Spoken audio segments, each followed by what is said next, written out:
Hello Argentina fans, আমরা তো Argentina দলের সকল প্লেয়ারকেই জানি, কিন্তু আমরা কি জানি তাদের মার্কেট ভ্যালু কত, অর্থাৎ তারা কত টাকা পায়। তো আজকের ভিডিওটি হলো আর্জেন্টিনার সেই সকল প্লেয়ারদের মার্কেট প্রাইস নিয়ে। লিওনেল মেসি ইন্টার মায়ামির হয়ে খেলে থাকে, তার market price 30 million euro. Lautaro Martinez Inter মিলানের হয়ে খেলে থাকে, তার মার্কেট প্রাইস হলো 110 million euro.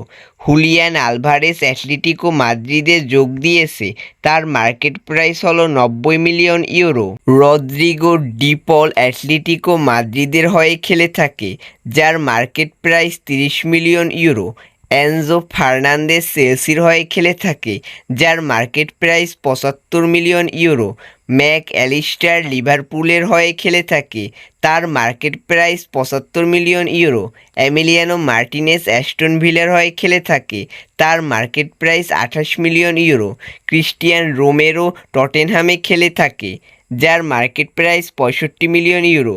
Lisandro Martinez Manchester ইউনাইটেডের হয়ে খেলে, যার market price 50 million euro.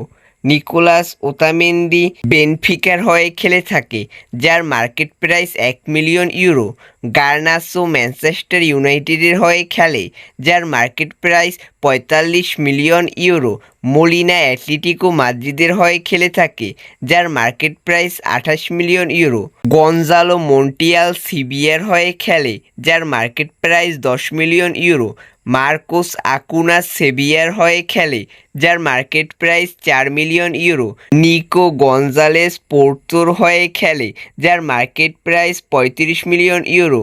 Leandro Paredes রোমার হয়ে খেলে, যার মার্কেট প্রাইস 8 মিলিয়ন ইউরো। তো আর্জেন্টিনার সবচেয়ে দামি ফুটবলার লাউতারো মার্টিনেজ, যার মার্কেট ভ্যালু 110 মিলিয়ন ইউরো। তারপর জুলিয়ান আলভারেস, যার মার্কেট ভ্যালু 90 মিলিয়ন ইউরো। আরও দুইজন দামি ফুটবলার হলো এনজো ফার্নান্দেজ ও ম্যাক অ্যালিস্টার, যাদের দুজনেরই মূল্য 75 মিলিয়ন ইউরো। এবং লিওনেল মেসির মার্কেট ভ্যালু কম হলেও সে নিজস্বাই ইন্টার মায়ামিতে যোগ দিয়েছে, তার মার্কেট ভ্যালু তো আমরা আগেই বলেছি, তার মার্কেট ভ্যালু হলো 30 মিলিয়ন ইউরো।